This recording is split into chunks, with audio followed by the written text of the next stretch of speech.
Jayo kunja behare.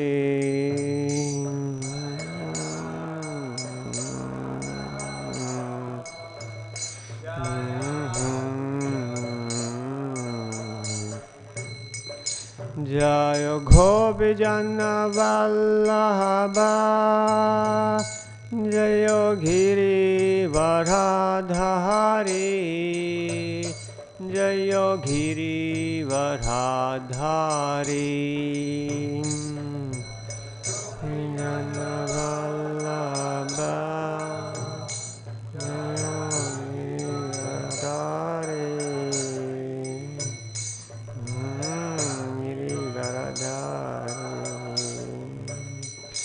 Shodanandana bhraja jana ranjana.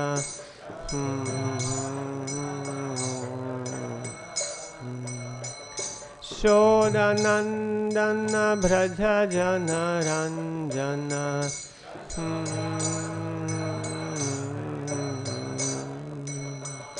Yamuna tira vanachari.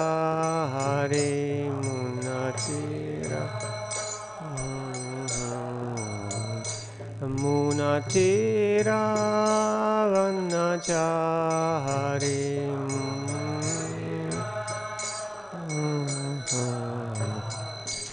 Jayo radha madhava. Jayo kunja behari.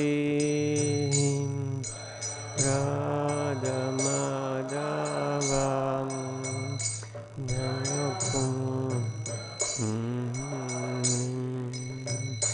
Jayo gopijana vallabha. Jayo giri varadhari. Jayo giri varadhari.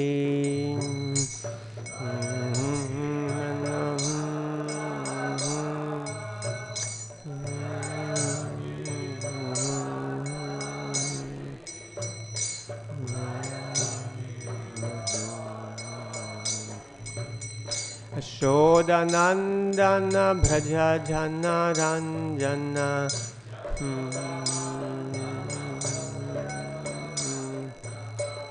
Shodanandana bhraja jana ranjana.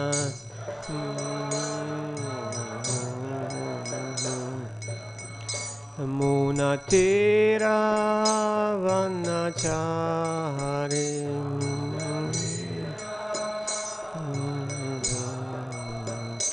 Jayo radha madhava. Jayo kunja behari.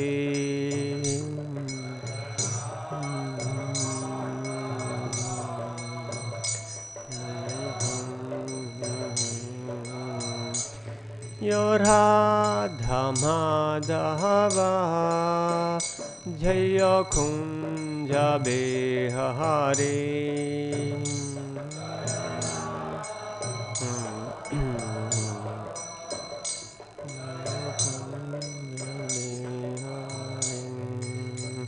Hare Krishna, Krishna Krishna, Hare Hare, Hare Rama, Rama Rama, Hare Hare.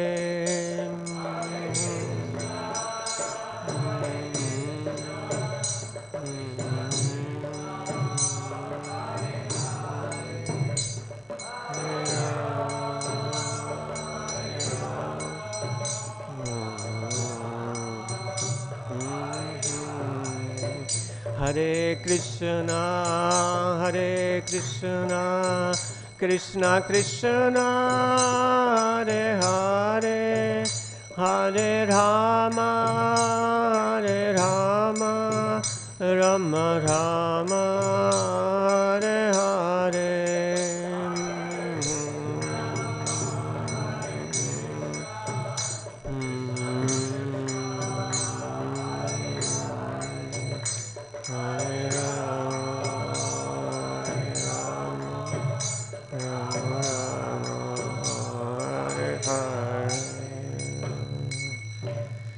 Shri Radha Madhava ki jai, Shri Prabhupada ki jai, Granth-rāṭ Srimad Bhagavatam ki jai.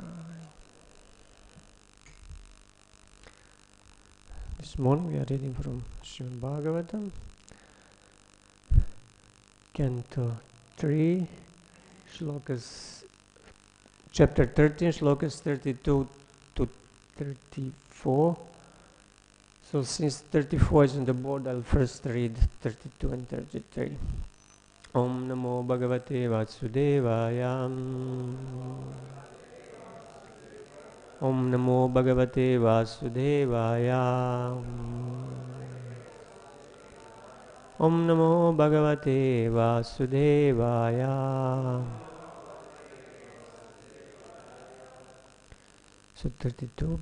Jaghāna rundhānam asahya-vikramaṁ līlayebhaṁ mṛga-rāṭ ivāmbhasi tad-rakta-paṅkāṅkita-gaṇḍa-tuṇḍo yathā gajendro jagatīm vibhindan. Translation. Thereupon Lord Boar killed the demon within the water, just as a lion kills an elephant. The cheeks and tongue of the Lord became smeared with the blood of the demon, just as an elephant becomes reddish from digging in the purple earth. And 33. Tamāla-nīlaṁ sita-danta-koṭyā kṣmāṁ utkṣipantam gajalilayanga pragyaya badanjalayon vakair virinchi mukya upatasastur isham. Then the Lord, playing like an elephant, suspending the earth on the edge of his curved white tusks. He assumed a bluish complexion like that of a tamāla tree, and thus the sages headed by Brahma could understand him to be the Supreme Personality of Godhead and offer respectful obeisances unto the Lord. And note 34 that is on the board. Jitam jitam te jitta yagya bhavana traim tanum svam paridum vate namaham yadroma garteshu nilil yur adayas tasmai namakarana sukkarayate Rishaya Huchum Jitam Jitam Te Jitta Yagya Bhavana Traim Tanum Svam Paridum Vate Namaham Yadroma Gartesho Nilil Yur Adayas Tasmai namakarana sukkarayate. Please chant.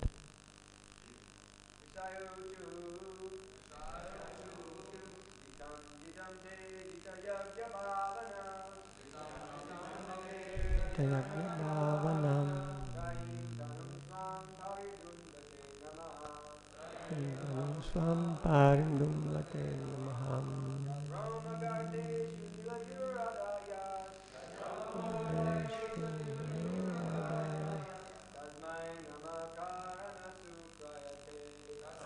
Namakarana sukkarayate.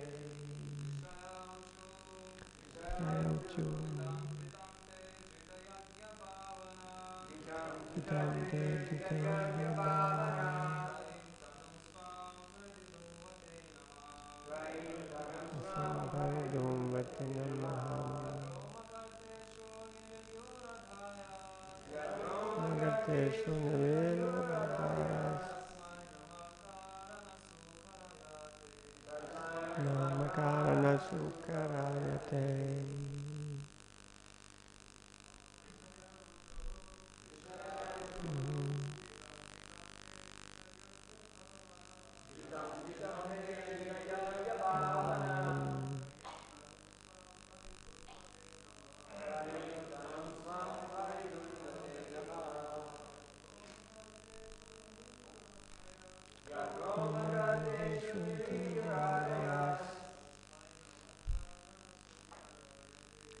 Tasmai Nakarana Sukaraya. Vaishnavas, Sayaucho.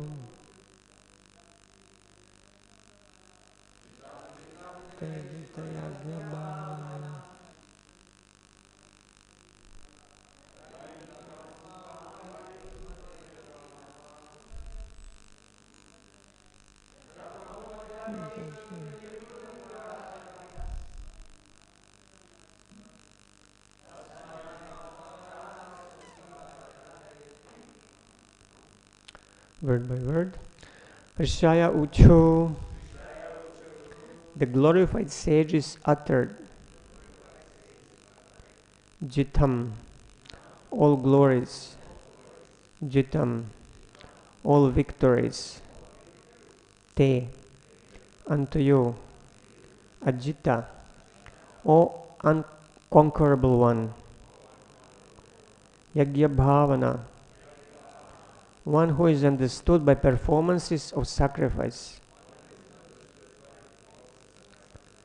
Traim, personified Vedas, Tanum, such a body, Svam, own, Paridumvate, shaking, Namaha, all obeisances, Yat, whose, Roma, hairs, Gartashu, in the holes, Nililyu, submerged, Adaya, the oceans, Tasmai, unto him, Namaha, offering obeisances, Karana Sukkaraya, unto the hog form assumed for reasons, Te, unto you. Translation and purport by His Divine Grace, A.C. Bhaktivedanta Swami Srila Prabhupada. All the sages uttered with great respect, O unconquerable enjoyer of all sacrifices, all glories and all victories unto you. You are moving in your form of the personified Vedas, and in the hair holes of your body the oceans are submerged. For certain reasons, to uplift the earth, you have now assumed the form of a boar. Purport. The Lord can assume any form He likes, and in all circumstances He is the cause of all causes. Since His form is transcendental, He is always the Supreme Personality of Godhead, as He is in the causal ocean in the form of Mahavishnu. Innumerable universes generate from the holes of His bodily hairs, and thus His transcendental body is the Vedas personified. He is the enjoyer of all sacrifices, and He is the unconquerable Supreme Personality of Godhead. He is never to be misunderstood to be other than the Supreme Lord, because of His assuming the form of a boar to leave the earth. That is the clear understanding of sages and great personalities like Brahma and other residents of the higher planetary systems. Om Ajnana-timirandasya Gyananjana-shalakaya Chakshur Unmilitam Yena Tasmai Shri Gurave Namaha. Namo Vishnu-padaya Krishna-pristaya Bhutale Srimate Bhaktivedanta Swaminiti Namine. Namaste Saraswati Deve Gauravani Bracharine Nirvishesha Shunyavadi Paschatadeshatharine. He Krishna Karuna Sindho Dinabandho Jagatpate Gopesha Gopika Kanta Radha Kanta Namostute Tapta Kanchana Gorangi Radhe Vrindavaneshwari Rishabhanu Sute Devi Pranamami Hari Priye. Namo Mahavadanyaya Krishna Prema Pradayate Krishna Krishna Chaitanya Namne Gorat Vishe Namaha. Jai Shri Krishna Chaitanya Prabhu Nityananda Shri Advaita Gadadhar Shivasadi Gora Bhakta Vrinda. Hare Krishna Krishna Krishna Hare Hare Hare Rama Rama Rama Hare Hare. Vanchakalpatarubhasya kripa sindhubhya evacha patithanam pavanebhyo vaishnavebhyo namo namaha. So we are here at the end of this third chapter, in which Lord Varahadev lifts the earth and at the same time kills the demon Hiranyaksha. At first glance, it looks like that this killing and lifting is happening at the same time. But Srila Vishnu Thakur, in purport to the 33rd verse, he explains that Maitreya actually he combined two different born incarnations in one story. So he's quoting Laghu Bhagavatamrita, where Rupa Goswami gives elaborate evidence and reasoning how actually these are two born incarnations that are described here. First one is Shvetavaraha, who is white in color and who appeared from the nostril of Lord Brahma as described in this chapter, and he lifted the earth. By that time, he didn't kill Hiranyaksha because there was no Hiranyaksha at that time. And then the second born incarnation is Nilavaraha, who is bluish in color, who appeared in the water, lifted the earth, and then he killed Hiranyaksha. So both of these Varahadev incarnations, they appeared in the same day of Brahma, in the current day of Brahma where we are. But they appear in different manvantaras that are periods during the Lord Brahma's day. So what is the age of Lord Brahma? He just turned 51 years of his age. So we are in the first month and the first day after he turned 51. So day of Brahma is called Kalpa, and it is 4.32 billion years, which is quite long. So 30 such days of Kalpas of Brahma consist one Brahma's month. And each day of Brahma has different name. The current day of Brahma that we are in is called Brahma Kalpa or Shveta Varaha Kalpa because Lord Varahadev appeared in that. So each day is divided in 14 manvantaras, periods during which one Manu rules the earth, meaning whole Bhumandala. So 71 Divya Yogas constitute one manvantara. As we know, one Divya Yoga is 4,320,000 years. So 71 times this 4 million, around 300 million years, is one manvantara, the period during which one Manu rules the earth. So what is the present Manu that is ruling? Vaivasvata Manu, yes, correct. And his seventh Manu, he's the son of Vivasvan. We know Vivasvan from Bhagavad Gita. Krishna taught Bhagavad Gita a long time, millions of years ago, to Vivasvan, Sangad.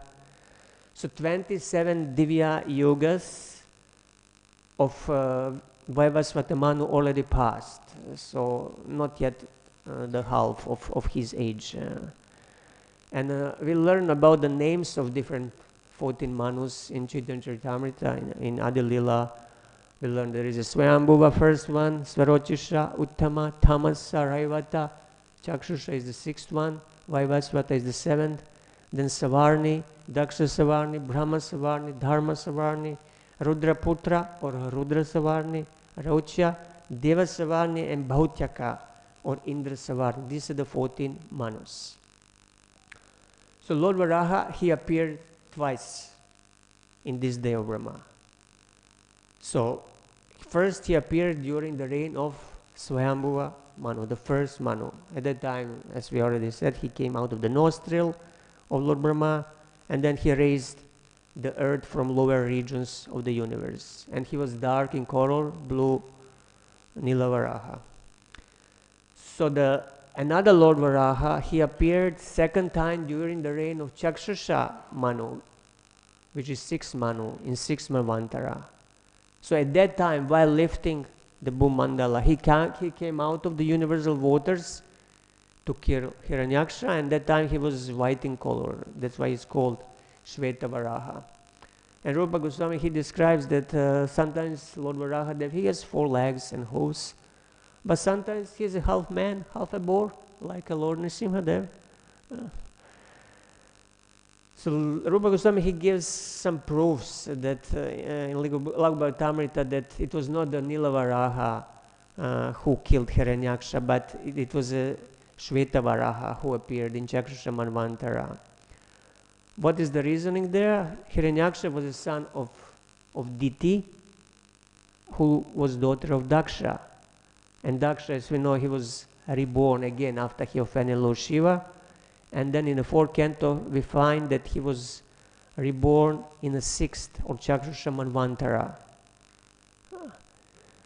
So in the first Manvantara, when Nīlayebhaṁ appeared, there was no Daksha, there was no Diti, there was no Hiranyaksha, and thus Lord Varaha could not kill Hiranyaksha at that time. So it has to be the second Shvetavaraha who killed him 5 Manvantaras later, which is approximately 1.5 billion years later. But here in Bhagavatam Maitreya, being asked by Vidura, he narrated the activities of both appearances of Varaha in one story. He combined them in one story. So how was the earth flooded and sank on these 2 occasions? On both occasions, during the Nīlayebhaṁ appearance and Shvetavaraha appearance, the Bhumandala sank in the lower regions in the Garbhodaka ocean. As we know, Pralayā, the deluge of the lower regions of the universe, happens regularly at the end of each Manvantara, and of course at the end of Lord Brahma's day. But during the Lord Brahma's day, it happens regularly 14 times at the end of each Manvantara. But here in these 2 occasions, when Lord Varaha there appeared, it happened at the very beginning of Lord Brahma's day, in the morning, and then sometimes before the noon. 6th Manvantara is sometimes before the Lord Brahma's noon. So these were the irregular pralayas, destructions. Regarding the first pralaya, Rupa Goswami quotes the Matsya Purana, where it's mentioned that during Swayambhuva's period, the pralaya happened because of the curse of sage Agastya upon Swayambhuva. And then when the earth was lost in water, Nīlayebhaṁ there appeared and lifted her out. And in second pralaya that happened in 6th Chakshusa Manvantara, Chakshusa Manu was, according to some acharyas, was also cursed, but according to Vishnu Dharmottara scripture and other Puranas, that flood at that time happened just because of the Supreme Lord's will. So Lord desired to perform his pastimes, so he let the Bhumandala sink. Because by his will and by his power only Bhumandala is floating on the water. And all planets also are in the sky because of his will.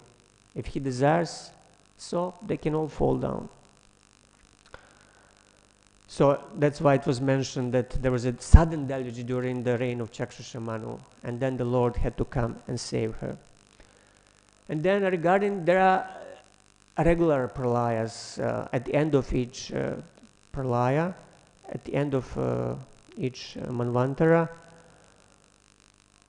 And Rupa Goswami also describes that in Laghu Bhagavatamrita. He says that at that time the earth does not sink, doesn't sink at the bottom of the universe, but floats on the water, on the surface. You know, the waves of the water cover it, but it doesn't sink. So there is a quotation from Vishnu Dharmottara in Laghu Bhagavatamrita. And Rupa Goswami describes that the Supreme Lord assumes the form of water. So the Lord himself assumes the form of the water and covers the earth and subterranean planets. So he is wearing waves as his garlands, and he covers everything. So at that time, everything in Burloka is destroyed.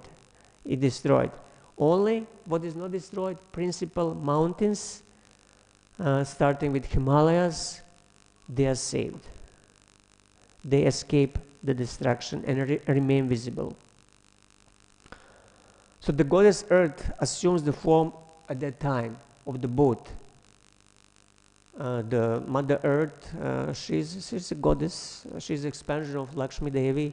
So she is called Bhumi Devi, Prithvi, Vasundara, Jagadhatri, so many names she has. She is a beautiful goddess, bluish complexion with the lotus-like eyes and all the auspicious bodily features. So at that time, Mother Earth, she assumes the form of the boat and carries the seeds of all species of life. And then the future Manu and 7 sages, Saptarishis, they all board the boat. Previous Manu has died, so the future Manu, he is not yet Manu, but he is the person who is supposed to become a Manu. He boards the boat, and 7 sages all together with the seeds of all species, they board that boat. And then Lord Vishnu, he assumes the form of a giant fish, Matsya, and he pulls the board, the boat with the rope that is tied to the horn on his head. So he pulls it and then he ties it to the peak of Himalaya mountain. And that time the deluge stops. The earth is completely cleansed and purified, and everybody disembarks the boat, and the new Satya starts. And they start, the procreation. Manu starts creating the progeny with the help of the Saptarishis, and giving them protection and all that is included in that. In the 4th canto, we have Mother Earth speaking to another incarnation of the Lord Maharaj Prithu in 17th chapter, 31st sloka of the 4th canto. She assumed the form of a cow because Maharaj Prithu became very angry with her and wanted to kill her. And then she speaks the following verse, I'm quoting it. My dear Lord, in this way you once protected me by rescuing me from the water, and consequently your name has been famous as Dharadhara, he who holds the planet Earth. Yet at the present moment, in the form of a great hero, you are about to kill me with the sharpened arrows. I am, however, just like a boat on the water, keeping everything afloat.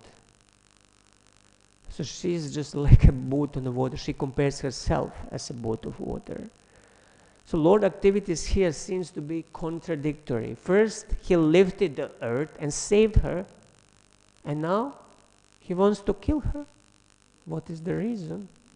Well, there was a good reason. There was a drought, and all the residents, all the inhabitants of the earth at that time, they were starving, and they came to King Prithu for protection. So he understood that Mother Earth, she was not delivering the seas, and that's why nothing was growing, and people had to starve. So he wanted to kill her, but then Goddess Earth, she explained to him that she was not giving crops because the people were using them just in the sense gratification without offering them in sacrifice. So she also had a good reason not to give the seeds and the crops. So that's why the Lord Prithu Maharaj, he changed his mind and didn't kill her, as we know. So Lord activities are not contradictory as it might seem to be, or haphazard. Whatever he does, he has a very good reason. So the Lord is also impartial. Rupa Goswami describes in Bhagavatam Krishna, Sindhu, that Krishna is sama, or impartial. What is the definition of the impartial? The learned say that the person who is free of attraction and disgust is called impartial. And then in a comment on this verse, Rupa Goswami comments, if your enemy does something correctly, you reward him, and if your son becomes spoiled, you punish him. You are the protector of all people and without prejudice. Thus partiality can never occur in your actions. And Jiva Goswami, he comments that favoritism of either party, which is called pakshapata, means to favor one party over the other without a good reason. So Lord never does this. The Lord does not see with the prejudice vision in the manner, this is my enemy and this is my son. So he sees with equal vision, because he sees differences only in terms of what is correct and what is wrong, not who is mine and who is not mine. So example of this we find in the third canto, again in the third chapter, entitled The Lord Pastimes Out of Vrindavana, where Uddhava describes, and he gives the following verse: Narakasura, the son of Dharitri, the earth, tried to grasp the whole sky, and for this he was killed by the Lord in a fight. His mother then prayed to the Lord. This led to the return of the kingdom to the son of Narakasura, and thus the Lord entered the house of the demon. And Srila Prabhupada comments the purport. It is said in other Puranas that Narakasura was the son of Dharitri, the earth, by the Lord himself. But he became a demon due to the bad association of Bana, another demon. An atheist is called a demon, and it is a fact that even a person born of good parents can turn into a demon by bad association. So this is interesting. Even a person born of a good parents can turn into a demon. Even if the parents are devotees, we can become a demon by bad association. So birth is not always the criterion of goodness. Unless and until one is trained in the culture of good association, one cannot become good. And Jiva Goswami comments on this in Bhagavatam Sidhu. How he became the son of the Lord during the Varaha pastimes is told in Kalika Purana. So this Kalika Purana, this is minor Upa Purana, named after goddess Durga. Since Jiva Goswami referenced it, I look at that story of Narakasura's birth. It's described there in this Kalika Purana that after Lord Varahadev, Nila Varahadev, killed Hiranyaksha, he sported with the Mother Earth, and as the result of that, Mother Earth conceived a child. But the time for conception, as described, was not auspicious because she was in her period. That's why she was unclean and muchi. And that's why demigods, when they understood that she was pregnant, they knew that the child born will not be auspicious because it was conceived in proper time. Same thing happened with the Hiranyakashipu, if you remember. He was also conceived in proper time at dusk, and that's why he was born as a demon. So similarly, demigods knew this child is going to cause a trouble. So better stop this pregnancy. So they used their mystic power, and they didn't allow the birth to take place for long time, which is millions of years. And Goddess Earth, she suffered. She suffered very much because she felt the burden of the child in her womb. So she eventually approached Lord Vishnu and prayed for help in this difficult situation. And Lord blessed her and promised her that she will not feel pain anymore, but that she will deliver the child only after the Ravana is killed. So we have to understand that this Lord Varahadev killing Hiranyaksha happened in Satya Yuga, somewhere in the middle of Satya Yuga. And as we know, Lord Ramachandra, he appeared somewhere in the middle of Treta Yuga. So Goddess Earth, she had to wait for delivery with the child in the womb from middle of Satya to middle of Treta Yuga. And the reason was that Lord wanted first the burden of Ravana and his demoniac associates to be removed from earth so that another demon could appear. Because it was described that because of Ravana and his associates, the Bhumandala sank 64 yojanas in the water. So if the Naraka appeared at the same time, it would sink even further. So that's why first Ravana had to be removed, and then Naraka could be born.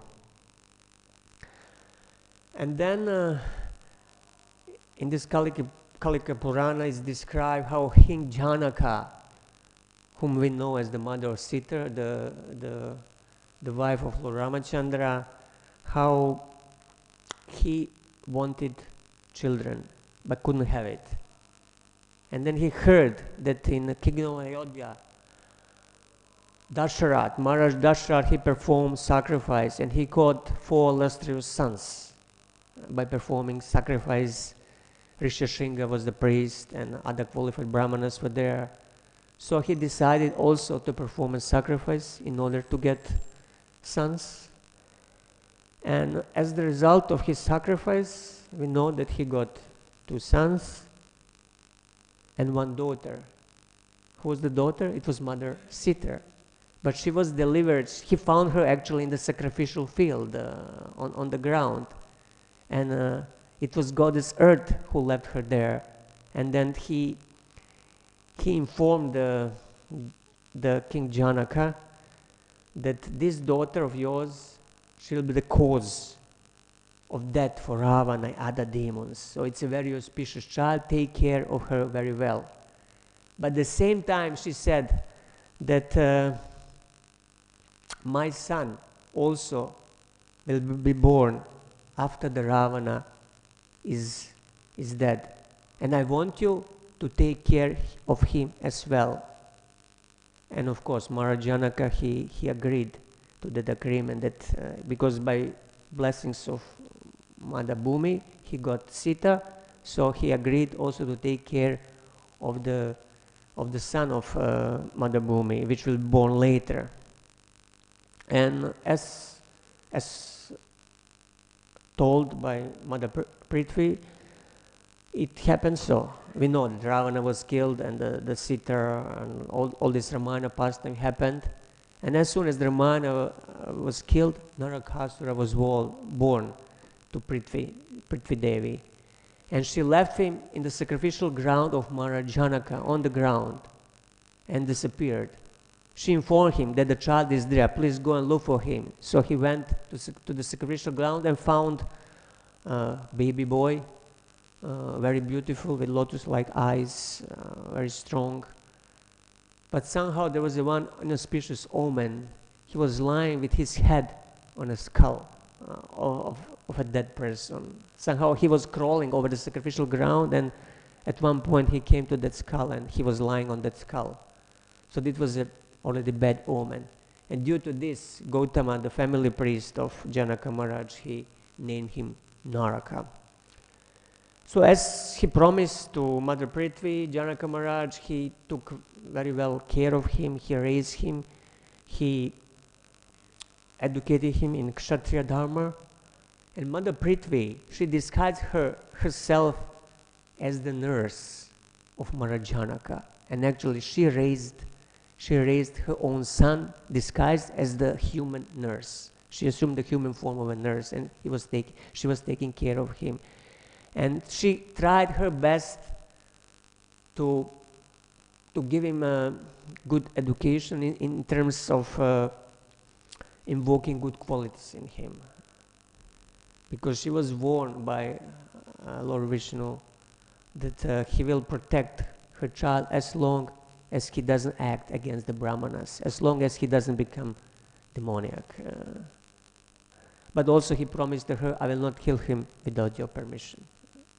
So that's why she tried her best to educate him well and to give him good education so that he could be charitably disposed toward the Brahmanas and pious.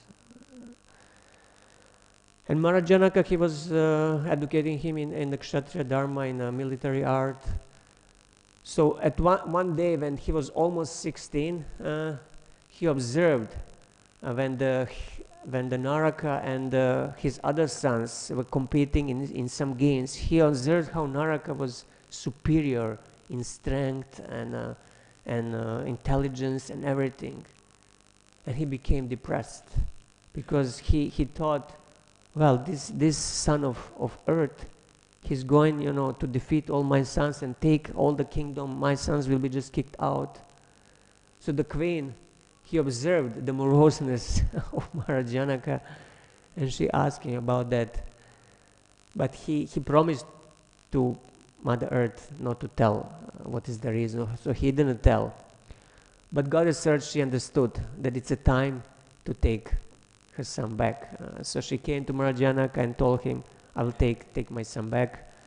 And she did exactly that, actually. It's a long story. I need to make it short. So she took him to the Ganga. She assumed her real form and explained to him his origins and his birth. And Naraka accepted. Then she invoked Lord Vishnu, and Lord Vishnu blessed him and took him to the city of Pragjyotishpur. This is modern city of Guwahati, which is located in Assam, northeast state of India. At that time, there are some Kiratas were ruling. So, with the help of Lord Vishnu, Narakasura, he killed all these demoniac tribes and established the city populated by Brahmanas, where the sacrifices were performed, and city became very, very opulent. So he ruled that city for a very, very long time, basically from middle of Treta Yuga till the end of Dvapara Yuga. But at one point, he made a mistake. He started to associate with another king very closely, very intimately. Who was that other king? It was King Bana, who had very asuric demoniac nature. He was a devotee of Lord Shiva. It's described also in the Bhagavatam that he had thousands of hands, and he was so puffed up that he didn't find anybody to fight with. So he asked Lord Shiva, please find somebody who is equal to me that I can fight with him. So Naraka had some sadhu sangha or asat sangha actually with this Banasura. They visited each other very often. They opened their minds to each other. They took prasadam together or whatever they ate. So they had very intimate association. And due to this association, Naraka, who had actually good heart and he was a pious person, the son of the Lord himself, he became corrupted. He lost all the taste for charity. He lost the respect for Brahmanas. He stopped doing the worship in the temple. In that his city, there is an ancient temple, even still today in Guwahati, this temple exists of goddess Kamakya, which is Mother Durga, which is very ancient temple. So Naraka stopped doing all these dharmic and pious activities. And then at one point, he offended a Brahmana. It was Vasishta, great sage, who came to have a darshan of Mother Kamakya, and the Narakasura being puffed up, he stopped him from entering. He verbally assaulted him and offended him. At that time, Vasishta, he cursed him. He said, you're finished, basically. And after the curse, Naraka could observe inauspicious omens in his city. The Brahmanas left, the yagya stopped, everything deteriorated. So he was desperate.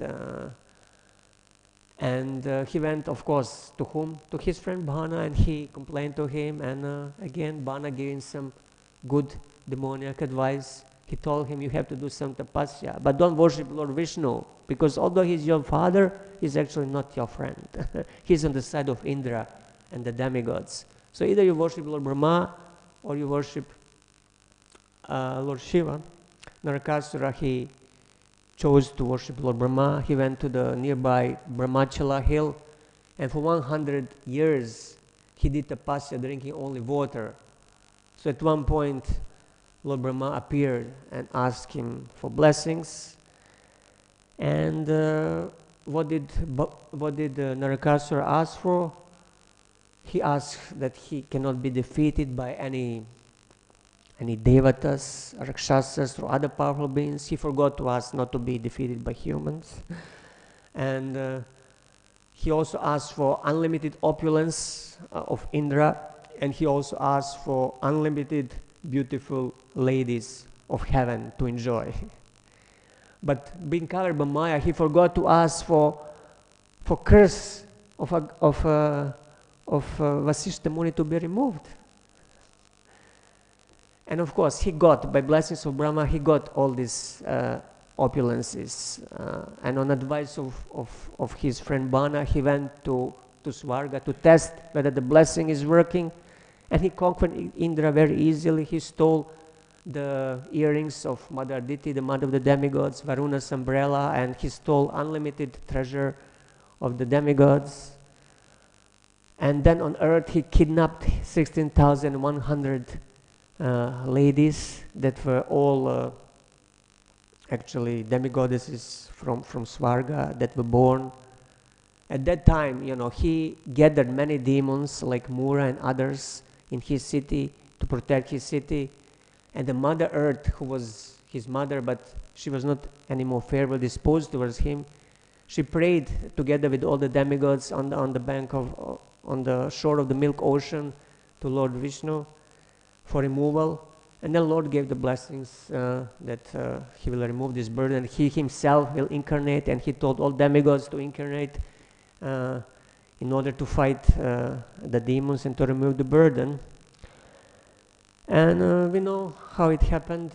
Krishna with his queen Satyabhama on a back of Garuda, he killed Narakasura. Satyabhama, actually Prithvi is the expansion of Satyabhama. So Satyabhama gave permission to kill Naraka. And this is how he ended up his life. So this is to illustrate the danger of bad association. First instruction of Chaitanya Mahaprabhu is asat sanga tyaga. Even in pastimes of Chaitanya Mahaprabhu, we hear of Lord Chaitanya taking Brahmana Krishnadas to South India, and how this Krishnadas was allured by some gypsies called Bhataharis who had some women there. They allured him by these women. So during the night, he left Lord Chaitanya and went to these Bhataharis to have association of these Bhatahari women. And Lord Chaitanya, when he noticed that he was missing, he came to the camp of Bhataharis and asked them, "Why did you take my assistant? This is not very nice." But they all attacked him with the weapons and wanted to kill him, but all the weapons turned and pierced their bodies, and they all fled. And then the Lord grabbed Krishnadas by hair and pulled him back. So he kept him during the tour, still with him. But when they came back to Puri, he told other devotees, "Just tell him to leave. I don't want to see him anymore because he left me." Of course, devotees were merciful, so by their arrangement, they engaged him to carry the prasada and message to Mother Shachi, to Nadia. And then we have also another example of Chota Haridas, which was against Sri Sangha again, some bad association. So this is the warning that we should avoid. And on the contrary, what should we cultivate? It's a good association. It's a sadhu sangha. As we know, sadhu sangha, sarva shastra koi, lava matra, sadhu sangha, sarva siddhi hoy. So even the moment of association with saintly devotees cannot be compared to anything else in this world, cannot be compared to any opulence, cannot be compared to even liberation. And Jiva Goswami, he comments interestingly that Bhagavat Sangi Sangha means association with the persons who are attached to the Lord. Sangha means attachment, and he who constantly has the attachment to the Lord is called Sangi. Even a moment's association with such a person cannot be compared to attaining the heavenly planets. And then in the first canto of Bhagavatam, we have a verse, Asvado rasika saha sajati ashaya snigde sadau sanga svato vare. One should taste the meaning of Srimad Bhagavatam. In the association of pure devotees, one should associate with the devotees who are more advanced than oneself and who are endowed with a similar type of affection for the Lord. So, sajatya, devotees that we want to associate with should be sajatya, means on the same path that we are. They have the same goal, the same worshipable deity, the same Ishta Devata. Sometimes, some devotees, they like Lord Nrsimhadev, some devotees worship Lord Ramachandra. But if these are not our worshipable deities, we should find those devotees who have the same goal, who worship Krishna in Vrindavan, for example, if Krishna in Vrindavan is our goal, as the Gaudiya Vaishnavas have Krishna in Vrindavan, with Radha also. So they should be also affectionate, snigdha, and preferably more advanced than ourselves, then we can get a benefit. But even if they are on the equal level, it's still desirable association. If they are sajatiya, if they are in the same line. So these are some thoughts on dangers of bad association and sadhu sangha, good association. I'll stop here. There are just a few more minutes if you have any comments. Yes, Prabhu. Is there a mic there somewhere? I think it's there next to that thing. Yeah.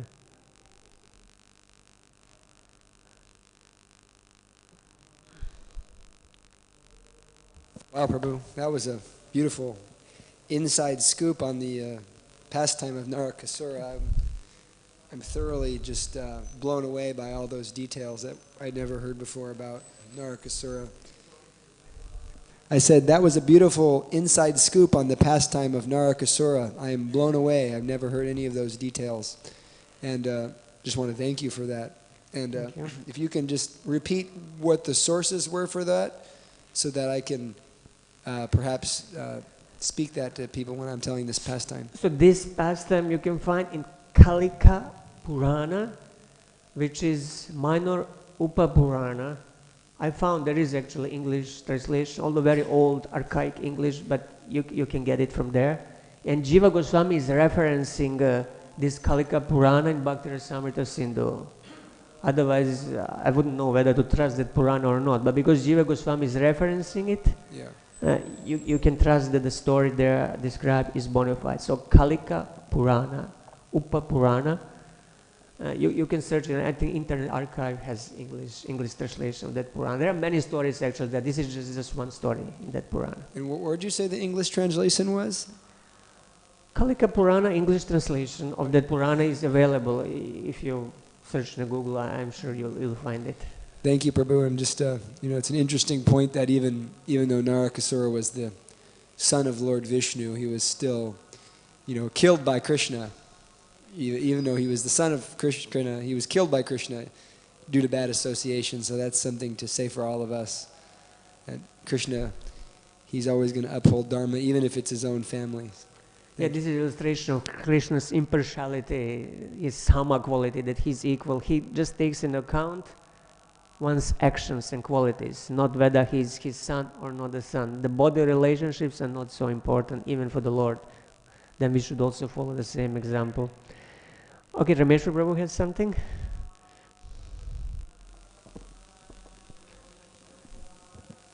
Thank you. It's very hard to put all this information that you spoke on today into my tiny mind. It's very encyclopedic class that you gave. But on the texts and purports, I had a comment and then I had a question. The comment was, Prabhupada writes, well, I don't have my glasses on, but he says, from the body of Lord Varaha, from just one whole hair hole of a hair, all the oceans of the earth, all the oceans fit into that, which just creates an impression of how large Varaha must be. That just a hair hole, and all the oceans are inside that. So that was in the purport. I found that amazing. And the other thing I was commenting on is that we know Swayambhuva Manu, 300-something million years is his duration of life, which no one can even comprehend. And he has given the humanity for all that time the Manu Samhita as the law books. But then within this 300 million years, or just any Manu, 300 million years, there's a 10,000-year period where Prabhupada's books are the law books. So that is like 1% of their lifetime, but it's just very significant to me that out of 300 million years of Manu Samhita, there's 10,000 years where the law books for humanity are Prabhupada's books. So those are my comments. And then my question is something you said very early. You said that in the first appearance of Varaha, the cause of the earth falling into the Garbhodak ocean was some kind of a curse, and I didn't quite follow. Could you clarify that for us? Because this is before there was a Hiranyaksha. Yeah, it was a curse. Thank you. Curse of Agastya Muni. He cursed Swambhu Manu. Rupa Goswami in Laghu Bhagavatamrita is explaining that, but he doesn't give the background story, why he cursed him, for what reason. He says, he's just quoting Vishnu Dharmottara Purana, where it's explained that Swambhu Manu was cursed. And due to that curse of Agastya Muni, the Bhumandala sank at the bottom. And then in the second appearance of Varahadev, because the Swambhu Manu is the ruler of the earth. So the curse, if you curse him, that he will lose his kingdom, he will lose the earth. So he lost his kingdom. The Mother Earth disappeared under the water, and that was a curse on him. No, Vishnu Dharmottara Purana, quoted by Rupa Goswami in Laghu Bhagavatamrita. Yeah, Rupa Goswami in Laghu Bhagavatamrita is quoting Vishnu Dharmottara Upapurana. Yeah, Vishnu Dharmottara.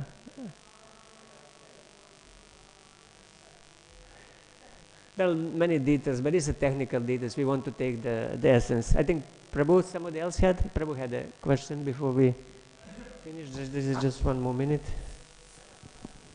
Thank you, Prabhu. I have one question. So in the beginning you said, and we know that Lord Varahadev, he lifted the whole Bhumandala.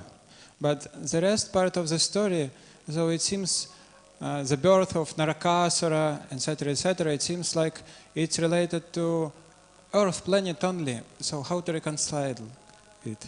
I don't know how you came to that conclusion. It's related to Earth planet, but it's clear from all the Puranas, even from the Bhagavatam itself, it was Bhumandala who fell in the Garbhodak ocean. Otherwise, our present planet Earth is just a tiny speck of that Bhumandala, and doesn't make much logical sense, at least to me, that that only that planet Earth fell.